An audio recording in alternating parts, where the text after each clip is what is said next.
সকাল সকাল আমি গেছি পেট মার্কেটে, সাথে করে বাড়িতে নিয়ে এলাম নতুন সদস্যকে। মার্কেটে ঘুরতে ঘুরতে ক্লান্ত হয়ে বাড়ি ফিরে মুখরোচক কিছু খাওয়ার ইচ্ছা হলো, তাই ঘরে থাকা চিংড়ি মাছ দিয়ে বানিয়ে নিলাম চিংড়ি মাছের চপ।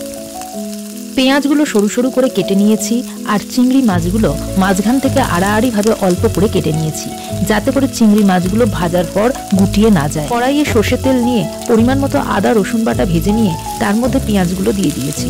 পেঁয়াজগুলো একটু ভাজা হয়ে গেলে নুন, হলুদ গুঁড়ো, জিরে গুঁড়ো, ধনে গুঁড়ো দিয়ে অল্প করে জল ঢেলে মশলাটাকে কষিয়ে নিয়েছি। তার মধ্যে লঙ্কা দিয়ে কাঁচা চিংড়ি মাছগুলো দিয়ে দিয়েছি। অল্প করে টমেটো সস, চিলি সস দিয়ে ভালো করে কষিয়ে নিয়ে আগে থেকে সিদ্ধ করে রাখা আলুগুলো দিয়ে চপের পুর তৈরি করে নিয়েছি। তারপর চপের পুরগুলো গোলাকার করে তার মধ্যে একটা করে চিংড়ি মাছ দিয়ে দিয়েছি। প্রথমে ডিমের মধ্যে ডুবিয়ে তারপর বিস্কুটগুলোর মধ্যে কোটিং করে গরম তেলের মধ্যে একে একে ভেজে নিলেই তৈরি হয়ে যাবে চিংড়ি মাছের চপ।